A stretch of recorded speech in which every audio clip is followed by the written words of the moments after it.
आत्मनियंत्रण और संयम की कला चाणक्य से सीखें। कल्पना कीजिए, एक ऐसा व्यक्ति जो अकेला खड़ा होकर एक विशाल साम्राज्य को जन्म देता है, जिसकी बातें सदियों बाद भी सत्ता, सफलता और जीवन के हर क्षेत्र में लागू होती हैं। वो व्यक्ति था आचार्य चाणक्य। चाणक्य न केवल राजनीति के गुरु थे, बल्कि वे मानव स्वभाव, मनोविज्ञान और आत्मनियंत्रण के भी महान ज्ञाता थे। उनका मानना था कि जिसने स्वयं पर विजय पाली, उसे संसार में कोई नहीं हरा सकता। आज के इस युग में जहां मनुष्य हर क्षण बाहरी सुखों, सोशल मीडिया और भौतिक आकर्षणों में उलझा है, वहां चाणक्य की आत्मनियंत्रण की शिक्षा एक प्रकाश स्तंभ की तरह है। ये डॉक्यूमेंट्री आपको ले चलेगी उस गहराई तक जहां संयम सिर्फ एक गुण नहीं, बल्कि जीवन की रणनीति बन जाता है। 1. आत्मनियंत्रण का अर्थ, भीतर की जीत। चाणक्य कहते हैं, मनुष्य का सबसे बड़ा शत्रु उसका अपना मन है। हमारा मन एक अश्व की तरह है, तेज, शक्तिशाली, परंतु अनियंत्रित। अगर इसे दिशा न दी जाए तो ये हमें खाई में गिरा सकता है, लेकिन अगर इस पर लगाम कस ली जाए तो यही हमें मंजिल तक पहुंचा सकता है। आत्मनियंत्रण का अर्थ है अपने विचारों, इच्छाओं और भावनाओं पर स्वामित्व रखना। ये कोई दमन नहीं, बल्कि दिशा देने की कला है। जैसे नदी जब अपने किनारों में बहती है तो जीवन देती है, लेकिन जब वो किनारे तोड़ती है तो विनाश करती है। वैसे ही मन भी अगर सीमाओं में रहे तो सृजन करता है, और अगर असंयमित हो जाए तो विनाश। चाणक्य की नीतियां हमें ये सिखाती हैं कि संयम का अर्थ स्वयं को रोकना नहीं, बल्कि स्वयं को सही दिशा में चलाना है। 2. मन का अनुशासन, विचारों का नियंत्रण। आचार्य कहते हैं, विचार ही बीज हैं और कर्म उनके फल। मनुष्य जैसा सोचता है वैसा बनता है। यदि विचारों पर नियंत्रण नहीं तो व्यक्ति अपने कर्मों पर भी नियंत्रण नहीं रख सकता। चाणक्य ने अपने जीवन में देखा था कि जो व्यक्ति आवेग में निर्णय लेता है वो नष्ट हो जाता है। इसीलिए वे कहते हैं, विवेक से चलो, वेग से नहीं। आत्मनियंत्रण की शुरुआत विचारों की निगरानी से होती है। हर सुबह, हर रात अपने विचारों का निरीक्षण करना, ये देखना कि क्या मैं अपने मन का स्वामी हूं या उसका सेवक। यही आत्मसंयम की पहली सीढ़ी है। 3. भावनाओं पर संयम, भीतर की ज्वाला को नियंत्रित करना। चाणक्य का जीवन भावनात्मक नियंत्रण का सर्वोच्च उदाहरण है। जब नंद वंश के राजा धनानंद ने उन्हें अपमानित किया तो उन्होंने प्रतिशोध नहीं लिया, उन्होंने रणनीति बनाई। उन्होंने कहा था, क्रोध में किया गया कार्य बुद्धि का नाश करता है। भावनाएं हमारी शक्ति हैं, लेकिन जब वे हमें नियंत्रित करती हैं तो हम विवेक खो बैठते हैं। चाणक्य सिखाते हैं कि क्रोध को संकल्प में, भय को सावधानी में और ईर्ष्या को प्रेरणा में बदल दो। इसी में आत्मनियंत्रण का असली रूप छिपा है। 4. इच्छाओं का संयम, मन की भूख पर नियंत्रण। चाणक्य कहते हैं, इच्छा ही दुख का कारण है। मनुष्य की सबसे बड़ी कमजोरी उसकी अनियंत्रित इच्छाएं हैं। जब व्यक्ति अधिक पाने की दौड़ में फंस जाता है तो वो शांति खो देता है। वे कहते हैं, जो व्यक्ति अपने खाने, सोने और बोलने पर नियंत्रण रख सकता है वो संसार पर शासन कर सकता है। इच्छाओं पर संयम का अर्थ है, मैं क्या चाहता हूं से ज्यादा महत्वपूर्ण है क्यों चाहता हूं। यदि इच्छा ज्ञान और आत्मविकास की दिशा में है तो वो शुभ है, पर यदि वो भोग और लालच की दिशा में है तो वो विनाश की ओर ले जाती है। 5. वाणी पर नियंत्रण, चुप्पी की ताकत। चाणक्य कहते हैं, वाणी में शिष्टता ही व्यक्ति का सबसे बड़ा आभूषण है। शब्दों में शक्ति होती है, वे युद्ध भी छेड़ सकते हैं और शांति भी ला सकते हैं। वे चेतावनी देते हैं। असमय बोला गया एक शब्द भी महान व्यक्ति को विनाश की ओर ले जाता है। संयमित व्यक्ति जानता है कि कब बोलना है और कब नहीं, क्योंकि मौन में भी अक्सर उत्तर छिपे होते हैं। मौन आत्मनियंत्रण का सबसे ऊंचा रूप है। 6. इंद्रिय संयम, आत्मा का कवच। चाणक्य कहते हैं, जो व्यक्ति अपनी इंद्रियों को वश में नहीं रख सकता वो विद्या के योग्य नहीं। हमारी इंद्रियां, आंखें, कान, जीभ, त्वचा और नाक, ये हमारे अनुभवों के द्वार हैं। पर जब ये द्वार खुल जाते हैं और मन उन्हें नियंत्रित नहीं कर पाता तो व्यक्ति बाहरी सुखों का दास बन जाता है। चाणक्य ने सिखाया, इंद्रियों को मारो मत, पर उन्हें दिशा दो। देखो, सुनो, बोलो, स्वाद लो, लेकिन सीमा में, क्योंकि सीमा ही स्वतंत्रता की रक्षा करती है। 7. आत्मनिरीक्षण, चाणक्य की साधना विधि। आचार्य का नियम था, हर रात सोने से पहले स्वयं से 3 प्रश्न पूछो। 1. क्या आज मैंने किसी का अनावश्यक अपमान किया? 2. क्या आज मेरा कोई कार्य मेरी बुद्धि के विपरीत हुआ? 3. क्या आज मेरा मन स्थिर रहा? ये उनका आत्मपरीक्षण था। वे कहते थे, जो व्यक्ति स्वयं पर न्याय करता है उसे संसार कभी हरा नहीं सकता। आत्मनिरीक्षण ही वो दर्पण है जिसमें व्यक्ति अपनी वास्तविकता देख सकता है। 8. संयम और सफलता का रहस्य। आचार्य चाणक्य के अनुसार संयम ही नीति का मूल है। राजनीति से लेकर जीवन प्रबंधन तक उन्होंने हर क्षेत्र में संयम को सफलता की पहली शर्त माना। जब उन्होंने चंद्रगुप्त मौर्य को प्रशिक्षित किया तो सबसे पहले उन्होंने उसे शक्ति नहीं, संयम सिखाया। उन्होंने कहा, राजा वो नहीं जो सेनाओं को जीत ले, बल्कि वो जो अपने मन को जीत ले। यही कारण था कि चंद्रगुप्त इतिहास का महान शासक बना, क्योंकि उसके गुरु ने उसे स्वयं पर शासन करना सिखाया। 9. परिस्थितियों में संयम, कठिन समय की परीक्षा। चाणक्य का मानना था कि संयम की असली पहचान विपत्ति के समय होती है। जब जीवन कठिन हो, जब रास्ते बंद लगे, जब लोग आपका विरोध करें, तो वहीं संयम की परीक्षा होती है। वे कहते हैं, धैर्य ही वो अस्त्र है जो असफलता को सफलता में बदल देता है। संयमी व्यक्ति हर परिस्थिति में स्थिर रहता है, क्योंकि उसे विश्वास होता है कि परिस्थिति अस्थायी है, लेकिन मेरा नियंत्रण स्थायी है। 10. आधुनिक जीवन में चाणक्य की संयम नीति। आज के युग में आत्मनियंत्रण सबसे बड़ी चुनौती है। हर दिशा में आकर्षण है, भौतिक सुख, सोशल मीडिया, त्वरित मनोरंजन और लालच। लेकिन चाणक्य की नीतियां आज भी उतनी ही उपयोगी हैं। वे हमें सिखाती हैं, क्रोध में निर्णय मत लो, किसी की सफलता से ईर्ष्या मत करो, अपनी ऊर्जा को एक दिशा में लगाओ, और सबसे जरूरी, अपने समय का सम्मान करो। वे कहते हैं, जो समय का संयम रखता है वो जीवन का स्वामी बनता है। आत्मनियंत्रण और संयम की कला, चाणक्य से सीखें। भाग वृश्चिक 2, अध्याय 3, इंद्रियों का शासन। चाणक्य की पहली सीख आत्मनियंत्रण पर। चाणक्य कहते हैं, जो अपनी इंद्रियों को वश में नहीं रख सकता, वो चाहे कितना भी बड़ा विद्वान हो, अंततः पतन की ओर जाएगा। ये वाक्य सिर्फ एक चेतावनी नहीं है, बल्कि आत्मनियंत्रण का मूल सिद्धांत है। हम सभी मनुष्य 5 इंद्रियों के माध्यम से संसार को अनुभव करते हैं: आंखें, कान, नाक, जीभ और त्वचा। इन्हीं इंद्रियों के माध्यम से सुख, दुख, लाभ, हानि, मोह और प्रलोभन हमारे भीतर प्रवेश करते हैं। लेकिन जब ये इंद्रियां हमें नियंत्रित करने लगती हैं, तो मन विचलित हो जाता है, विवेक कमजोर पड़ जाता है और निर्णय गलत दिशा में जाने लगते हैं। चाणक्य कहते हैं कि जो व्यक्ति अपनी इंद्रियों को संयमित नहीं रख पाता, वो बाहर की दुनिया से नहीं, बल्कि अपने ही अंदर से हार जाता है। जैसे कोई राजा यदि अपने मंत्रियों को नियंत्रण में न रख पाए तो राज्य का पतन हो जाता है, वैसे ही मनुष्य यदि अपनी इंद्रियों को काबू में न रखे तो जीवन का संतुलन बिगड़ जाता है। उदाहरण के तौर पर सोचिए, एक साधारण व्यक्ति जो स्वाद का गुलाम बन चुका है, वो सेहत खो देता है। जो क्रोध की पकड़ में रहता है, वो रिश्ते खो देता है। जो लोभ से भरा है, वो सम्मान खो देता है। और जो कामना के वश में है, वो मन की शांति खो देता है। इसीलिए चाणक्य की पहली नीति कहती है, इंद्रिय विजयी व्यक्ति ही सच्चा विजेता है। अध्याय 4, इच्छाओं का प्रबंधन, संयम का दूसरा आधार। चाणक्य ये मानते थे कि इच्छाएं मानव जीवन का स्वाभाविक हिस्सा हैं, लेकिन उनका नियंत्रण ही मनुष्य का वास्तविक सामर्थ्य है। उनका कहना था, अत्यधिक इच्छाएं ही दुख का मूल कारण हैं। यदि हम गहराई से देखें तो जीवन के लगभग सभी दुख, संघर्ष और असंतोष किसी न किसी अधूरी या बढ़ी हुई इच्छा से जुड़े होते हैं। इच्छा अगर सीमित और सार्थक हो तो वो प्रेरणा बनती है, परंतु जब वही इच्छा सीमा लांघ ले तो वो मोह, लालच और निराशा का कारण बन जाती है। चाणक्य ने कहा था, जो व्यक्ति अपनी इच्छाओं को सीमित कर लेता है, उसके लिए कोई भी दुख असहनीय नहीं रहता। यह बात आधुनिक मनोविज्ञान से भी मेल खाती है। आज के समय में डिलेड ग्रैटिफिकेशन यानी संतुष्टि को टालना एक महत्वपूर्ण सफलता का रहस्य माना जाता है। चाणक्य ने सदियों पहले यही सिद्धांत आत्मनियंत्रण की नींव में रखा था। उनका कहना था कि जो व्यक्ति तत्काल सुख के पीछे भागता है, वह दीर्घकालिक सुख खो देता है, लेकिन जो व्यक्ति तत्कालिक आकर्षणों पर विजय पा लेता है, वही जीवन के बड़े लक्ष्यों को प्राप्त करता है। इसीलिए संयम सिर्फ इंद्रियों पर नियंत्रण नहीं, बल्कि इच्छाओं पर विवेकपूर्ण सीमा है। यह एक ऐसी शक्ति है जो मनुष्य को अपनी परिस्थितियों का दास बनने से बचाती है। अध्याय 5, क्रोध, आत्मनियंत्रण की सबसे बड़ी परीक्षा। चाणक्य कहते हैं, क्रोध मूर्खता से प्रारंभ होकर पश्चाताप पर समाप्त होता है। क्रोध मनुष्य की बुद्धि को क्षण भर के लिए अंधा बना देता है।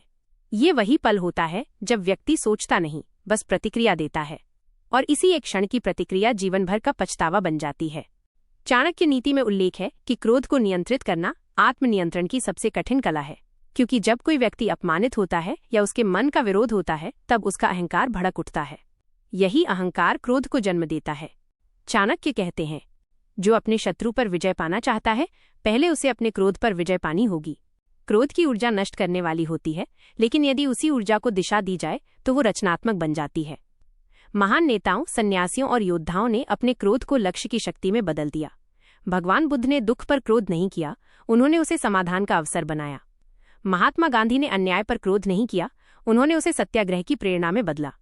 इसलिए चाणक्य सिखाते हैं कि संयम का अर्थ भावनाओं को दबाना नहीं, बल्कि उन्हें दिशा देना है। सच्चा आत्मनियंत्रण वही है जब व्यक्ति गुस्से के समय भी शांति से निर्णय ले सके। अध्याय 6 वाणी का संयम। मौन की शक्ति। चाणक्य कहते हैं, अविवेकी वाणी से निकला एक शब्द तलवार के घाव से गहरा होता है। वाणी मनुष्य का सबसे शक्तिशाली हथियार है। ये किसी को प्रेरित कर सकती है तो किसी को तोड़ भी सकती है। इसलिए चाणक्य बार बार कहते हैं कि बोलने से पहले सोचो, क्योंकि शब्द एक बार निकल गए तो लौटते नहीं। संयमित वाणी का अर्थ है सही समय पर सही बात उचित भाषा में कहना। मौन का अर्थ ये नहीं कि हम कुछ कहें ही नहीं, बल्कि ये समझना कि कब, क्या और कितना कहना है।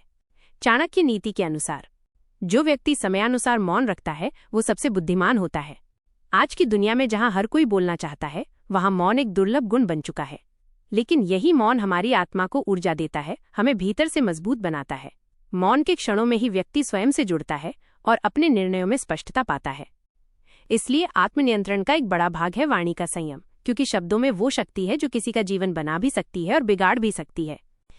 अध्याय 7 भावनाओं पर संयम, विवेक की ढाल। चाणक्य भावनाओं को नकारते नहीं थे। वे कहते थे कि भावनाएं मानवता की पहचान है, लेकिन उनका नियंत्रण न होना विनाश की शुरुआत है। वे कहते हैं, जो अपनी भावनाओं का दास है वो किसी भी परिस्थिति में विवेकपूर्ण निर्णय नहीं ले सकता। भावनाएं, चाहे प्रेम की हो या घृणा की, अगर सीमाओं से बाहर जाती हैं तो व्यक्ति असंतुलित हो जाता है। उदाहरण के लिए, अत्यधिक प्रेम अंधापन बन जाता है, अत्यधिक भय स्थिरता को तोड़ देता है और अत्यधिक दुख आत्मविश्वास को खत्म कर देता है। इसलिए चाणक्य सुझाव देते हैं कि हर भाव को देखने वाला साक्षी बनो। भावनाओं को स्वीकारो, लेकिन उन्हें निर्णयों पर हावी मत होने दो। आधुनिक मनोविज्ञान भी यही कहता है। इमोशनल रेगुलेशन यानी भावनाओं को समझना और नियंत्रित करना सफलता और मानसिक शांति की कुंजी है। इस तरह चाणक्य का संयम केवल शारीरिक या बाहरी नहीं है, बल्कि एक गहरी आंतरिक स्थिरता है। ये वही अवस्था है जिसमें व्यक्ति किसी भी परिस्थिति में शांत रह सकता है। भाग 3 अध्याय 8 मन का शासन, आत्मनियंत्रण की जड़। चाणक्य कहते हैं, मन ही मनुष्य को बंधन में डालता है और मन ही उसे मुक्त करता है। यानी आत्मनियंत्रण की शुरुआत मन के नियंत्रण से होती है। मनुष्य का सबसे बड़ा मित्र और सबसे बड़ा शत्रु उसका अपना मन है। जब मन नियंत्रित होता है तो बाहरी परिस्थितियां हमें नहीं हिला पाती, लेकिन जब मन अस्थिर होता है तो सब कुछ होते हुए भी हम भीतर से खाली महसूस करते हैं। मन का स्वभाव चंचल है, वो लगातार भटकता है, एक इच्छा से दूसरी, एक विचार से दूसरे में। इसलिए चाणक्य कहते हैं कि मन को अनुशासित करने की प्रक्रिया संघर्ष नहीं, साधना है। वे सुझाव देते हैं, 1 विचारों का निरीक्षण करें, दमन नहीं। जो विचार उठते हैं उन्हें देखिए, पर उनसे बह मत जाइए। 2 दैनिक आत्मसंवाद रखें। हर दिन स्वयं से पूछिए, क्या आज मेरा मन मेरे नियंत्रण में था या मैं उसके नियंत्रण में। 3 शांति के क्षण बनाइए। ध्यान, मौन या एकांत में समय बिताना मन को स्थिर बनाता है। चाणक्य के अनुसार जो व्यक्ति अपने मन को स्थिर रख पाता है वही परिस्थितियों के तूफान में भी टिक सकता है। यह नियंत्रण किसी बाहरी अनुशासन से नहीं आता, बल्कि भीतर के साक्षी भाव से आता है, यानी हर स्थिति में खुद को देखने की क्षमता। अध्याय 9 लोभ और भौतिक मोह, संयम का अगला स्तर। चाणक्य नीति में लोभ को सबसे बड़ा शत्रु बताया गया है। वे कहते हैं, लोभी व्यक्ति का कोई धर्म नहीं होता, कोई नीति नहीं होती और कोई मर्यादा नहीं होती। लोभ केवल धन का नहीं, बल्कि सत्ता, प्रशंसा, सुख और मान्यता का भी हो सकता है। जब व्यक्ति का मन लोभ में फंस जाता है तो उसकी दृष्टि संकुचित हो जाती है। वो सही और गलत का विवेक खो देता है। चाणक्य ने स्वयं इसका उदाहरण अपने जीवन में दिया। जब उन्होंने नंदवंश के लोभी और अत्याचारी शासन को देखा तो उन्होंने कहा, जहां लोभ शासन करता है वहां न्याय का स्थान नहीं होता। और फिर उन्होंने एक साधारण बालक चंद्रगुप्त को प्रशिक्षित करके एक ऐसा राज्य स्थापित किया जो धर्म और संयम पर आधारित था। आज की दुनिया में भी ये नीति उतनी ही प्रासंगिक है। हम भौतिक वस्तुओं के पीछे इतना दौड़ते हैं कि मन की शांति खो देते हैं। चाणक्य सिखाते हैं कि लोभ की जगह संतोष को विकसित करो। संतोष का अर्थ है जो है उसमें प्रसन्न रहना, और जो नहीं है उसके लिए प्रयास करना, लेकिन बिना विकार के। ये दृष्टिकोण आत्मनियंत्रण को गहराई देता है, क्योंकि जब लोभ समाप्त होता है तब मन स्थिर होता है। अध्याय 10 संयमित जीवन शैली, चाणक्य की दिनचर्या की नीति। चाणक्य केवल विचारक नहीं, एक अनुशासित जीवन जीने वाले कर्मयोगी थे। वे सुबह 4 बजे उठते, ध्यान और अध्ययन करते, फिर पूरे दिन को योजनाबद्ध रूप में विभाजित करते। उनका मानना था कि जो व्यक्ति अपनी दिनचर्या पर नियंत्रण नहीं रख सकता वो अपने भाग्य पर भी नियंत्रण नहीं रख सकता। वे कहते हैं, अनुशासन के बिना ज्ञान, धन और समय तीनों नष्ट हो जाते हैं। संयमित जीवन शैली का अर्थ है सही समय पर सोना जागना, सीमित आहार लेना, स्पष्ट लक्ष्य बनाना और समय का सर्वोत्तम उपयोग करना। आधुनिक जीवन में ये रूटीन नहीं बल्कि रूट ऑफ कंट्रोल यानी आत्मनियंत्रण की जड़ है, क्योंकि जब हमारी आदतें अनुशासित होती हैं तो निर्णय स्वतः सही दिशा में जाते हैं। आज के वैज्ञानिक भी कहते हैं कि मनुष्य के व्यवहार का 90% हिस्सा उसकी आदतों से संचालित होता है, और जब आदतें नियंत्रित हों तो जीवन संतुलित रहता है। चाणक्य का ये सिद्धांत बताता है कि आत्मनियंत्रण केवल मानसिक नहीं बल्कि शारीरिक और व्यवहारिक अभ्यास भी है। अध्याय 11, प्रलोभनों पर विजय, संयम का व्यावहारिक रूप। चाणक्य कहते हैं, प्रलोभन हर दिशा से आएंगे, लेकिन जो विवेकशील है वही टिकेगा। जीवन में प्रलोभन हर कदम पर होते हैं, धन का, नाम का, आराम का या गलत रास्ते से जल्दी सफलता का। लेकिन चाणक्य सिखाते हैं कि सच्चा संयम तभी दिखता है जब हम इन प्रलोभनों के बावजूद सही मार्ग पर बने रहें। वे कहते हैं, जिसने अपने सिद्धांतों के लिए सुख का त्याग किया वही स्थायी सुख प्राप्त करता है। उदाहरण के तौर पर, जब चंद्रगुप्त ने राजसत्ता की शक्ति प्राप्त की तब चाणक्य ने उसे चेतावनी दी, राजा को वही त्यागी होना चाहिए जो भोग से ऊपर उठ चुका हो, क्योंकि भोग में लिप्त शासक अपने ही प्रलोभनों का दास बन जाता है। आज भी यही सिद्धांत हमारे जीवन पर लागू होता है। हर इंसान के सामने ऐसे क्षण आते हैं जब उसे आसान लेकिन गलत रास्ता चुनने का अवसर मिलता है। संयम का अर्थ यही है, कठिन लेकिन सही मार्ग चुनना। प्रलोभनों पर विजय केवल इच्छा शक्ति से नहीं बल्कि उद्देश्य की स्पष्टता से मिलती है। जब व्यक्ति जानता है कि उसका लक्ष्य क्या है, तब कोई भी प्रलोभन उसे डिगा नहीं सकता। अध्याय 12, आत्मनियंत्रण और निर्णय शक्ति। चाणक्य मानते थे कि आत्मनियंत्रण का सबसे बड़ा फल है सटीक निर्णय लेने की क्षमता। जो व्यक्ति भावनाओं, इच्छाओं और प्रलोभनों से नियंत्रित होता है वो निर्णय नहीं लेता, वो प्रतिक्रिया करता है। परंतु जो व्यक्ति संयमित है वो हर निर्णय से पहले सोचता है, आंकता है और फिर कदम उठाता है। वे कहते हैं, विवेकपूर्ण निर्णय वही ले सकता है जिसने स्वयं को जीत लिया हो।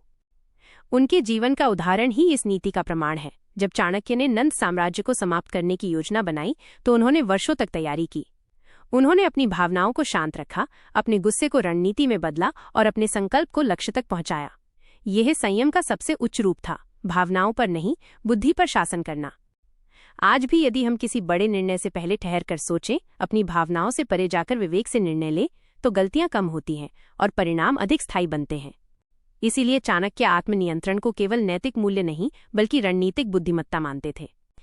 अध्याय 13, आत्मविजय, चाणक्य की नीति का शिखर। चाणक्य कहते हैं, जिसने स्वयं पर विजय पाली उसके लिए कोई विजय असंभव नहीं। आत्मविजय का अर्थ है अपने भीतर की कमजोरी, भय, लोभ, वासना और अस्थिरता पर नियंत्रण। ये वो अवस्था है जब मनुष्य बाहरी परिस्थितियों से प्रभावित नहीं होता बल्कि वो अपनी दिशा स्वयं तय करता है। ये कोई एक दिन का कार्य नहीं है बल्कि एक निरंतर साधना है। चाणक्य कहते हैं कि आत्मविजय का मार्ग अनुशासन, संयम और विवेक से होकर जाता है। यह वही मार्ग है जिस पर चलकर साधारण मनुष्य असाधारण बनता है। आत्मविजय का अर्थ ये नहीं कि व्यक्ति दुनिया से दूर भागे, बल्कि ये कि वो दुनिया में रहते हुए भी भीतर से अडिग रहे। जैसे कमल का फूल कीचड़ में खिलता है पर कीचड़ से अछूता रहता है, वैसे ही संयमी व्यक्ति संसार में रहते हुए भी उससे ऊपर होता है। भाग 4, अध्याय 14, आधुनिक युग में आत्मनियंत्रण की चुनौती। चाणक्य के समय में जीवन सरल था, कम प्रलोभन, कम विकर्षण। लेकिन आज का युग विकर्षणों का महासागर बन चुका है। सोशल मीडिया, उपभोक्तावाद, त्वरित सुख और तुलना हर दिशा से मन को खींचते रहते हैं। ऐसे में आत्मनियंत्रण और संयम पहले से कहीं अधिक कठिन पर उतना ही आवश्यक बन गया है। चाणक्य के सिद्धांत आज भी लागू होते हैं क्योंकि उनका सार मानव मन पर आधारित है, न कि युग पर। उन्होंने सिखाया था, जो अपने मन को नियंत्रित नहीं कर सकता वो किसी भी बाहरी शक्ति को नियंत्रित नहीं कर सकता। आज के समय में इसका अर्थ है, यदि हम अपने विचार, समय और आदतों को नियंत्रित नहीं कर सकते तो हम टेक्नोलॉजी, सोशल मीडिया या आधुनिक जीवन के दबावों से भी हार जाएंगे। इसलिए आधुनिक संदर्भ में आत्मनियंत्रण का अर्थ है ध्यान का नियंत्रण, कहाँ ध्यान देना है कहाँ नहीं, समय का संयम, कितना और किस चीज पर खर्च करना है, और भावनाओं का अनुशासन, प्रतिक्रिया से पहले सोचने की क्षमता। जो व्यक्ति इन तीनों पर नियंत्रण पा लेता है वो आज की दौड़ में भी शांत, केंद्रित और सफल रह सकता है। अध्याय 15, कार्यक्षेत्र में आत्मनियंत्रण, सफलता की अनिवार्य शर्त। चाणक्य कहते हैं, जिसके निर्णय भावनाओं से नहीं विवेक से होते हैं वही नेता कहलाने योग्य है। कार्यक्षेत्र यानी प्रोफेशन में आत्मनियंत्रण का सबसे बड़ा महत्व है। ये केवल गुस्से या लोभ से बचने की बात नहीं बल्कि निर्णय क्षमता और संतुलन की बात है। उदाहरण के लिए, जब कोई कर्मचारी गलती करता है तो गुस्सा करने की बजाय उसे सुधारने का अवसर देना संयम है। जब प्रतियोगिता बढ़ती है तब दूसरों से ईर्ष्या करने की बजाय स्वयं को बेहतर बनाने की प्रेरणा लेना आत्मनियंत्रण है। और जब सफलता हाथ लगे तब अहंकार से बचना संयम का सर्वोच्च रूप है। चाणक्य सिखाते हैं कि नेतृत्व का अर्थ अधिकार नहीं बल्कि विवेकपूर्ण नियंत्रण है, स्वयं पर भी और परिस्थितियों पर भी। आज कई कंपनियों में इमोशनल इंटेलिजेंस, भावनात्मक बुद्धिमत्ता को सबसे महत्वपूर्ण कौशल माना जाता है। ये वही है जिसे चाणक्य संयम कहते थे। जो व्यक्ति अपनी भावनाओं को समझता और नियंत्रित करता है वही दूसरों का सही मार्गदर्शन कर सकता है।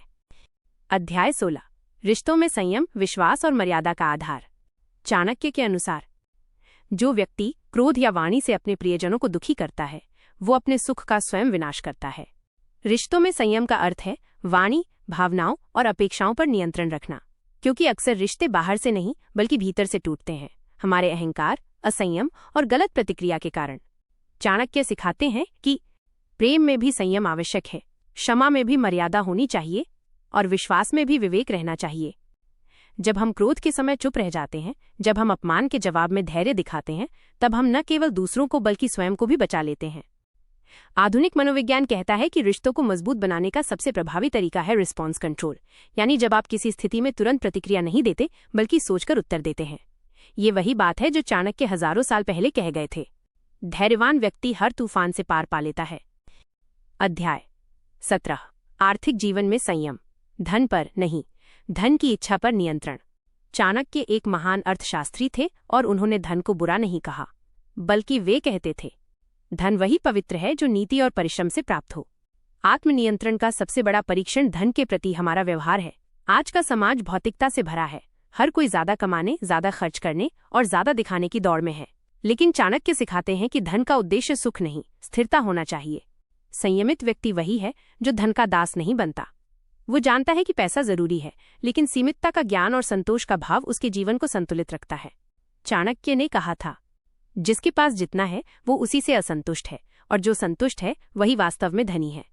आधुनिक वित्तीय गुरु भी यही कहते हैं, financial freedom begins with mind control, यानी आर्थिक स्वतंत्रता मन के संयम से शुरू होती है, कमाई से नहीं। इसलिए चाणक्य की नीति आज भी सिखाती है कि सच्चा धन संयम से अर्जित और विवेक से उपयोग किया जाता है। अध्याय 18 संयम और स्वास्थ्य, शरीर का आत्मनियंत्रण। चाणक्य कहते हैं, जो अपने शरीर को नियंत्रित नहीं रख सकता वो अपने कर्मों को भी नियंत्रित नहीं कर सकता। संयम केवल मन और भावनाओं तक सीमित नहीं है, ये शरीर पर भी लागू होता है। भोजन, नींद, आलस्य और इंद्रिय सुख, इन सब पर संयम रखना स्वस्थ जीवन की कुंजी है।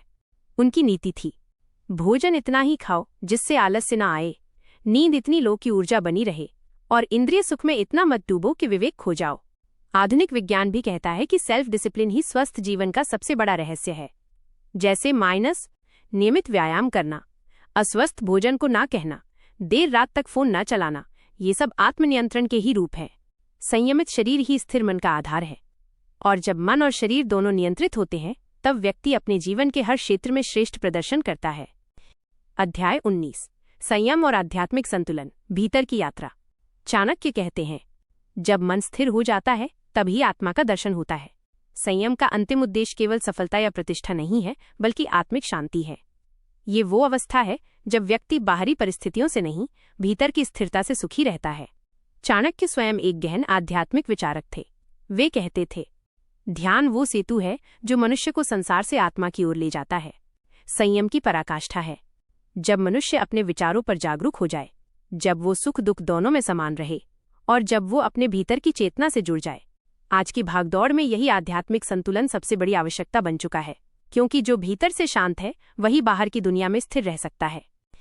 अध्याय 20 संयम शक्ति नहीं, सौंदर्य है। अक्सर लोग संयम को दमन या मजबूरी समझते हैं, पर चाणक्य सिखाते हैं कि संयम एक सौंदर्य है, एक ऐसी आभा जो व्यक्ति के चरित्र, चेहरे और निर्णयों में झलकती है। संयम वह शालीनता है जो व्यक्ति को विनम्र बनाती है, वो विवेक है जो उसे ऊंचाइयों पर ले जाता है, और वो बुद्धि है जो उसे दूसरों से अलग पहचान देती है।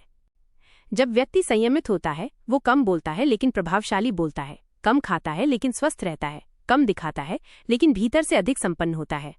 यही आत्मनियंत्रण का सच्चा अर्थ है, बाहरी सीमाओं से नहीं, भीतर की स्वतंत्रता से जीना। पार्ट 5 अध्याय 9 इच्छाओं की अग्नि, संयम से शांति की ओर। चाणक्य कहते हैं, इच्छा वही अग्नि है जो साधन मिलने पर और भड़क उठती है। मनुष्य की सबसे बड़ी चुनौती है इच्छाओं का प्रबंधन। इच्छाएं बुरी नहीं हैं, वे तो विकास का आधार हैं। समस्या तब शुरू होती है जब इच्छाएं असीमित हो जाती हैं। हम अधिक चाहते हैं, अधिक पैसा, अधिक सम्मान, अधिक सुख। लेकिन चाणक्य कहते हैं, जो व्यक्ति अपनी इच्छाओं पर नियंत्रण नहीं रख सकता, वो संसार के किसी भी क्षेत्र में स्थायी सफलता प्राप्त नहीं कर सकता। आज का मनुष्य अनगिनत इच्छाओं का गुलाम बन चुका है। मोबाइल में स्क्रॉल करता है, फिर भी संतुष्टि नहीं मिलती। खरीदारी करता है, फिर भी कमी महसूस होती है। खाता है, फिर भी भूख नहीं मिटती। चाणक्य का समाधान है संयम की साधना। संयम का अर्थ है स्वयं को रोकना नहीं, बल्कि ये जानना कि कब, क्या और कितना चाहिए। वे कहते हैं, अत्यधिक भोजन, अत्यधिक निद्रा, अत्यधिक वाणी और अत्यधिक इच्छा, ये चारों व्यक्ति के विवेक को नष्ट करते हैं। आत्मनियंत्रण का पहला कदम है इच्छाओं की पहचान। आप कौन सी इच्छाओं के कारण बेचैन रहते हैं? कौन सी इच्छाएं आपके निर्णयों को नियंत्रित करती हैं? चाणक्य सिखाते हैं, पहले उन्हें पहचानिए, फिर क्रमशः सीमित कीजिए। संयम एक क्षणिक क्रिया नहीं, ये एक जीवन पद्धति है। संयम आपको भय, लोभ और अधीरता से मुक्त करता है। जब आपकी इच्छाएं नियंत्रित होती हैं, तब आपका मन स्थिर होता है और वही स्थिरता आपको शांति देती है। अध्याय 10, क्रोध पर नियंत्रण, शक्ति का रूपांतरण। क्रोध मनुष्य के विवेक का सबसे बड़ा शत्रु है। चाणक्य कहते हैं, क्रोध से मूर्खता आती है, मूर्खता से विनाश। क्रोध तब उत्पन्न होता है जब अपेक्षा टूटती है। हम चाहते हैं कि सब कुछ हमारे हिसाब से हो, लेकिन जब ऐसा नहीं होता, हम नियंत्रण खो देते हैं। चाणक्य का मत है, क्रोध को दबाना नहीं, दिशा देना चाहिए। यदि आप उसे सही रूप में परिवर्तित करें, तो वही ऊर्जा प्रेरणा में बदल सकती है। वे कहते हैं, विवेकी व्यक्ति क्रोध को अपने हित में उपयोग करता है। उदाहरण के लिए चाणक्य स्वयं क्रोधित हुए जब उन्होंने देखा कि नंदवंश के अत्याचारों से लोग त्रस्त हैं, लेकिन उन्होंने उस क्रोध को हिंसा में नहीं, बल्कि रणनीति और शिक्षा में बदला। यही क्रोध उन्हें चंद्रगुप्त मौर्य का गुरु और भारत के एकीकृत साम्राज्य का निर्माता बना गया। आत्मनियंत्रण का अर्थ यही है, भावनाओं को दबाना नहीं, बल्कि सही दिशा में प्रवाहित करना। जब भी क्रोध आए, चाणक्य सलाह देते हैं, 1. क्षण भर रुकें, निर्णय न लें। 2. श्वास पर ध्यान दें, इससे मन स्थिर होता है। 3. कारण समझें, क्या ये वास्तव में उतना बड़ा मुद्दा है। 4. प्रतिक्रिया नहीं, प्रतिक्रिया का चयन करें। चाणक्य कहते हैं, जो व्यक्ति क्रोध में स्वयं को रोक सकता है, वही सच्चा योद्धा है। अध्याय 11, वाणी का संयम, बोलने की कला। वाणी मनुष्य की सबसे प्रभावशाली शक्ति है। चाणक्य कहते हैं, मीठे वचन बोलना सबसे बड़ी दानशीलता है। आत्मनियंत्रण का एक महत्वपूर्ण पक्ष है वाणी पर संयम। कई बार व्यक्ति अपने शब्दों से वो नष्ट कर देता है जो उसने वर्षों में बनाया होता है। चाणक्य चेतावनी देते हैं, जो बिना सोचे बोलता है, वो स्वयं को विनाश की ओर ले जाता है। बोलने से पहले रुकिए, क्या जो मैं कहने जा रहा हूं वो सत्य है? क्या वह जरूरी है? क्या वह किसी को आहत तो नहीं करेगा? संयमित वाणी में वह शक्ति होती है जो युद्ध रोक सकती है, रिश्ते जोड़ सकती है और लोगों के हृदय जीत सकती है। वाणी का संयम केवल बोलने में नहीं, चुप रहने में भी है। कभी कभी मौन ही सबसे बड़ा उत्तर होता है। चाणक्य कहते हैं, मान वो शस्त्र है जो मूर्ख को भी ज्ञानी बना सकता है। अध्याय 12, धन का संयम, चाणक्य का आर्थिक दर्शन। चाणक्य धन के विषय में गहराई से सोचते हैं। वे कहते हैं, धन ही शक्ति है, परंतु धन का दुरुपयोग विनाश है। धन जीवन का आवश्यक साधन है, पर जब धन आपका स्वामी बन जाता है, तब विनाश सुनिश्चित है। आत्मनियंत्रण धन पर भी उतना ही लागू होता है जितना मन पर। चाणक्य कहते हैं, संपत्ति वही सच्ची है जो धर्म के मार्ग से अर्जित हो और उपयोग में संयम रखे। वे सिखाते हैं, 1. धन कमाइए पर लोभ से नहीं। 2. धन बचाइए पर कृपण बनकर नहीं। 3. धन खर्च कीजिए पर दिखावे में नहीं। धन का संयम ये नहीं कि आप कंजूस बन जाएं, बल्कि ये कि आप जानें कब, कहां और कितना खर्च करना है। चाणक्य कहते हैं, धन वो जल है जो बहता रहे तो जीवन देता है और रुक जाए तो दुर्गंध फैलाता है। इसलिए धन को प्रवाहित रखिए, दान, सेवा और सदुपयोग में लगाइए। यही आत्मनियंत्रण की उच्चतम अवस्था है, जहां व्यक्ति धन का स्वामी बनता है, गुलाम नहीं। अध्याय 13, संयमित मन, स्थिर निर्णय। मनुष्य की सबसे बड़ी सफलता इस बात पर निर्भर करती है कि वो निर्णय कैसे लेता है।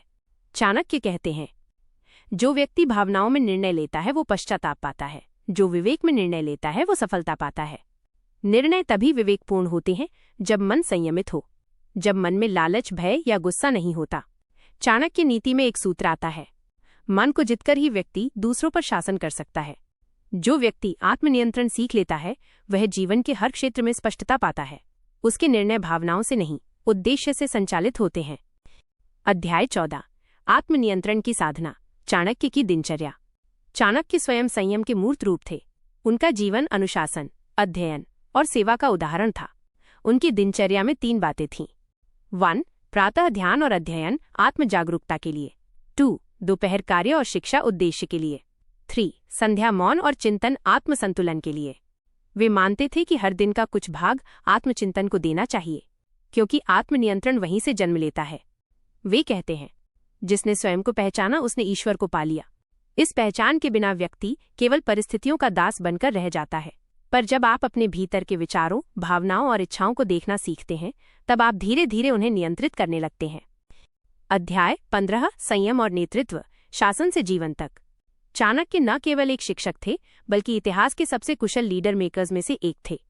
वे कहते हैं, जो स्वयं को नियंत्रित नहीं कर सकता, वो दूसरों का नेतृत्व नहीं कर सकता। नेतृत्व का आधार है संयम और आत्मनियंत्रण। जो व्यक्ति अपने क्रोध, भय और मोह को वश में रखता है, वही न्यायपूर्ण निर्णय ले सकता है। आज के संदर्भ में चाहे आप एक कंपनी चला रहे हो, परिवार संभाल रहे हो या खुद के लक्ष्य पर काम कर रहे हो, आपका संयम ही आपकी सफलता की दिशा तय करेगा। चाणक्य नीति में आता है, नेता वो नहीं जो सब पर हुकूमत करे, बल्कि वो जो स्वयं पर शासन करना जानता हो।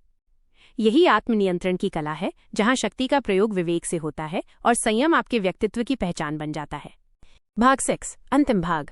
अध्याय 16, आत्म साक्षात्कार, चाणक्य की अंतिम सीख। चाणक्य कहते हैं, जब मन स्थिर होता है, तब व्यक्ति स्वयं को जान पाता है। आत्मनियंत्रण केवल बाहरी व्यवहार तक सीमित नहीं है, ये आत्मिक जागरूकता तक जाता है। जब हम अपने भीतर की शक्तियों, कमजोरियों और भावनाओं को पहचान लेते हैं, तब हम वास्तविक स्वतंत्रता का अनुभव करते हैं। आत्म साक्षात्कार का अर्थ है अपने विचारों पर न केवल नियंत्रण रखना, बल्कि उन्हें समझना और सही दिशा देना। अपने भावनात्मक प्रतिक्रियाओं को पहचानना और उन्हें सकारात्मक रूप में बदलना। चाणक्य कहते हैं कि जो व्यक्ति स्वयं पर विजय पा लेता है, वही जीवन में किसी भी चुनौती का सामना कर सकता है। यह विजय केवल मानसिक नहीं, बल्कि भावनात्मक, आर्थिक, सामाजिक और आध्यात्मिक स्तर पर भी होती है। इसलिए आत्मनियंत्रण का अंतिम उद्देश्य है मनुष्य को स्वतंत्र बनाना, न कि केवल नियमों का पालन कराना। अध्याय 17, जीवन में संयम के व्यावहारिक प्रयोग। आज के युग में चाणक्य की शिक्षाएं हम पर कैसे लागू होती हैं? आइए कुछ वास्तविक उदाहरण देखें। 1. कार्यक्षेत्र में संयम, गुस्से या अहंकार में निर्णय लेने की बजाय सोच समझकर कार्रवाई। समय प्रबंधन और प्राथमिकताओं का पालन। कठिन परिस्थितियों में धैर्य बनाए रखना। 2. रिश्तों में संयम, क्रोध या अहंकार के बिना संवाद करना। अपनों के दोषों को सहन करना और उन्हें सुधारने का अवसर देना। अपेक्षाओं और हठधर्मी व्यवहार पर नियंत्रण। 3. धन और भौतिक साधनों में संयम, धन का विवेकपूर्ण उपयोग, आवश्यकता से अधिक का भोग न करना। अपने सुख और दूसरों के कल्याण में संतुलन। 4. स्वास्थ्य और जीवन शैली में संयम, अनुशासित आहार, नींद और व्यायाम। आदतों का नियंत्रण और इंद्रियों का संयम, मानसिक शांति और स्थिरता बनाए रखना। 5. आध्यात्मिक जीवन में संयम, ध्यान और ध्यान साधना। अपने विचारों और भावनाओं का निरीक्षण, स्वयं की पहचान और उद्देश्य की स्पष्टता। ये सभी अभ्यास चाणक्य की नीति का प्रत्यक्ष अनुपालन है। जो व्यक्ति इन्हें जीवन में अपनाता है, वह न केवल सफल होता है, बल्कि आत्मिक शांति और स्थिरता भी प्राप्त करता है। अध्याय 18, संयम और सफलता, चाणक्य का दर्शन। चाणक्य कहते हैं, सफलता केवल कौशल या अवसर से नहीं आती, बल्कि संयमित व्यक्ति की सोच, दृष्टि और विवेक से आती है। संयम व्यक्ति को साहस, स्पष्टता और दृढ़ता देता है। ये उसे असफलताओं के बावजूद टिके रहने की शक्ति देता है। वो व्यक्ति जो अपने क्रोध, लोभ और भय पर नियंत्रण रखता है, वो परिस्थिति के हर तूफान में स्थिर रह सकता है। आज के आधुनिक संदर्भ में इसका अर्थ है तनावपूर्ण परिस्थितियों में भी धैर्य बनाए रखना, सामाजिक दबाव और अपेक्षाओं के बावजूद अपने लक्ष्य पर टिके रहना, स्वयं की इच्छा, समय और ऊर्जा का सही नियोजन करना। संयम और आत्मनियंत्रण केवल व्यक्तिगत सफलता नहीं लाते, बल्कि ये समाज में स्थिरता, नेतृत्व और नैतिकता भी स्थापित करते हैं। अध्याय 19, आत्मनियंत्रण की अंतिम परीक्षा। चाणक्य कहते हैं, जब मनुष्य सबसे कठिन परिस्थितियों में भी शांत रहता है, वही सच्चा अनुशासित है। ये अंतिम परीक्षा सभी जीवन में आती है। विपरीत परिस्थितियां, आर्थिक संकट, व्यक्तिगत नुकसान, सामाजिक दबाव। संयमित व्यक्ति केवल परिस्थितियों का सामना नहीं करता, वो उन्हें अवसर में बदल देता है। यह आत्मनियंत्रण केवल मानसिक शक्ति नहीं, बल्कि जीवन का सर्वोच्च शस्त्र है। उनकी नीति बताती है कि चाहे आप राजनेता हों, व्यापारी हों, छात्र हों या गृहस्थ, संयम और आत्मनियंत्रण हर क्षेत्र में निर्णायक भूमिका निभाते हैं। अध्याय 20, निष्कर्ष, संयमित जीवन का सार, चाणक्य की शिक्षा का सार। 1. मन का नियंत्रण। मन ही जीत का पहला और अंतिम आधार है। 2. लोभ और भौतिक मोह पर विजय, संतोष और विवेक का विकास। 3. भावनाओं का संयम, क्रोध और भय पर अधिकार। 4. वाणी और व्यवहार का अनुशासन, संवाद और निर्णय में स्थिरता। 5. धन और भौतिक संसाधनों का विवेकपूर्ण प्रयोग। 6. स्वास्थ्य और जीवन शैली का संतुलन। 7. आध्यात्मिक जागरूकता और आत्म साक्षात्कार। संयमित जीवन व्यक्ति को केवल सफलता ही नहीं देता, बल्कि उसे आत्मिक शांति, स्थिरता और सच्ची स्वतंत्रता भी प्रदान करता है। चाणक्य की नीति आज भी उतनी ही प्रासंगिक है जितनी उनके समय में थी। ये न केवल व्यक्तिगत जीवन बल्कि सामाजिक और राष्ट्रीय जीवन के लिए भी मार्गदर्शक है। जो व्यक्ति स्वयं पर विजय पा लेता है वही जीवन के हर क्षेत्र में शासक बनता है। आउटरो। प्रिय दर्शकों, आज हमने चाणक्य के सिद्धांतों के माध्यम से आत्मनियंत्रण और संयम की कला को विस्तार से समझा।